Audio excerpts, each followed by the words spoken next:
America യുദ്ധം കടുപ്പിക്കുന്ന സാഹചര്യത്തിൽ ഇറാനും രണ്ടും കൽപ്പിച്ചാണ്. ഹോർമസിന് പുറമെ ചെങ്കടലിലെ ബാബ് അൽ മന്ദേബിലും നിയന്ത്രണം ഉറപ്പിക്കുകയാണ് അവർ. അതിനായി യമനിലെ സായുധ സംഘമായ ഹൂതികൾക്ക് കൂടുതൽ ആയുധങ്ങളും അയച്ചു കൊടുത്തിട്ടുണ്ട് എന്നാണ് റിപ്പോർട്ട്. IRGC സൈനികർക്കൊപ്പം മിസൈലുകളും സ്വർണവുമൊക്കെ രഹസ്യ വിമാനത്തിൽ ഇറാൻ അയച്ചിട്ടുണ്ടെന്നാണ് വിവരം. വിശദമായി നോക്കാം. സ്വാഗതം ഇൻഡപ്തിലേക്ക്.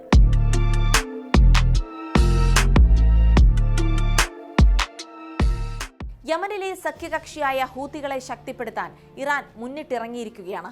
റോയിറ്റേഴ്സിന്റെ റിപ്പോർട്ട് അനുസരിച്ച് ഒരു രഹസ്യ വിമാനത്തിൽ അവർക്കായി സഹായങ്ങൾ ഇറാൻ അയച്ചു കഴിഞ്ഞു. ഇറാന്റെ ശക്തമായ IRGC കമാൻഡർമാരെയും സൈനിക ഉപദേഷ്ടാക്കളെയും മിസൈലുകളുമായും ഡ്രോണുകളുമായും ബന്ധപ്പെട്ട ഉപകരണങ്ങളുമൊക്കെ ഈ മാസം ആദ്യം യമനിലേക്ക് എത്തിച്ചുവെന്നാണ് വിവരം. അമേരിക്ക ആക്രമണം കടുപ്പിക്കുന്ന സാഹചര്യത്തിലാണ് ഈ നടപടികൾ ഉണ്ടാകുന്നത് എന്നതാണ് ശ്രദ്ധേയം. ഏകദേശം 21 IRGC കമാൻഡർമാരടങ്ങിയ വിമാനം ജൂലൈ 13-നാണ് ടെഹ്റാനിൽ നിന്ന് പറന്നു പൊങ്ങിയത്. ഹൂതികളുടെ നിയന്ത്രണത്തിലുള്ള സനായിലേക്കായിരുന്നു യാത്രയെങ്കിലും പിന്നീടത് ഹൊദൈദ എന്ന തുറമുഖ നഗരത്തിലാണത്രേ ലാൻഡ് ചെയ്തത്. സനായിലെ വിമാനത്താവളത്തിന് നേരെ സൗദിയുടെ പിന്തുണയുള്ള യമനിലെ സമാന്തര ഭരണകൂടം ആക്രമണം നടത്തിയതാണ് അതിന് കാരണമായതെന്നും റിപ്പോർട്ടുകളുണ്ട്. ഹൂതികളുടെ സൈനിക ശേഷി മെച്ചപ്പെടുത്തുന്നതിനും ചെങ്കടൽ പാതയിലൂടെയുള്ള കപ്പൽ ഗതാഗതം ഭീഷണിയിലാക്കാനും അവരെ സജ്ജമാക്കുന്നതിനുമായിട്ടാണ് ഇറാനിയൻ ഉദ്യോഗസ്ഥരെ അയച്ചതെന്നാണ് യമനിലെ സമാന്തര സർക്കാർ ആരോപിക്കുന്നത്. രഹസ്യ വിമാനത്തിൽ കമാൻഡർമാർക്ക് പുറമെ സ്വർണവും ഉണ്ടായിരുന്നു എന്നാണ് റിപ്പോർട്ടുകൾ. ഹൂതികളുടെ സൈനിക നീക്കങ്ങളെ സഹായിക്കാനാണ് ഇതെന്ന് കരുതപ്പെടുന്നു. ഹൂതികൾക്ക് ആയുധങ്ങളും പരിശീലനവും നൽകുന്നത് ഇറാനാണെന്ന് കാലങ്ങളായി അമേരിക്കയും സൗദിയും ആരോപിക്കുന്നുണ്ട്. പക്ഷേ അതിനെ തള്ളുന്ന നിലപാടായിരുന്നു എല്ലായ്പ്പോഴും ഇറാൻ സ്വീകരിച്ചിരുന്നത്. ഇറാന്റെ പ്രോക്സി സംഘമാണ് എന്ന വാദത്തെ ഹൂതികളും എതിർത്തിരുന്നു. ആയുധങ്ങൾ സ്വന്തമായിട്ടാണ് നിർമ്മിക്കുന്നത് എന്നും സൈനിക തീരുമാനങ്ങൾ സ്വയമാണ് എടുക്കുന്നത് എന്നുമായിരുന്നു അവരുടെ വാദം. സമാനമായി നിലവിലെ റോയിറ്റേഴ്സ് റിപ്പോർട്ടിനെയും ഹൂതി സംഘം തള്ളിയിട്ടുണ്ട്.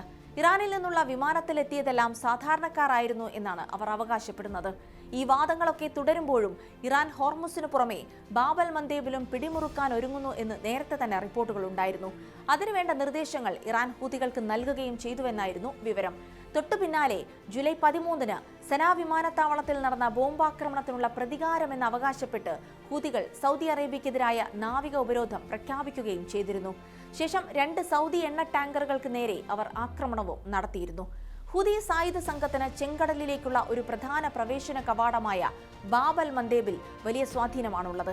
ആഗോള സമുദ്ര വ്യാപാരത്തിന്റെ ഏകദേശം 12% കടന്നുപോകുന്ന പാതയാണിത്. അതിനാൽ തന്നെ അവിടെ ഉണ്ടാകുന്ന പ്രശ്നങ്ങൾ ഷിപ്പിംഗ് നിരക്കിനെയും ആഗോള വിതരണ ശൃംഖലയുമെല്ലാം വലിയ തോതിലാകും ബാധിക്കുക. ഈ റിപ്പോർട്ടിലെ ആരോപണങ്ങൾ ഇറാനും ഹൂതികളും നിഷേധിച്ചിട്ടുണ്ട്. എന്നാൽ റോയിറ്റേഴ്സ് റിപ്പോർട്ട് ശരിയാണെങ്കിൽ പശ്ചിമേഷ്യയിലെ സംഘർഷം കൂടുതൽ വ്യാപകമാകാനുള്ള സാധ്യതയാണുള്ളത്.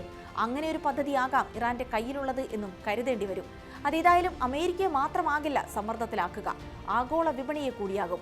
അതിന്റെ അനുരണനങ്ങൾ ലോകമാകെ വീശിയടിക്കുകയും ചെയ്യും.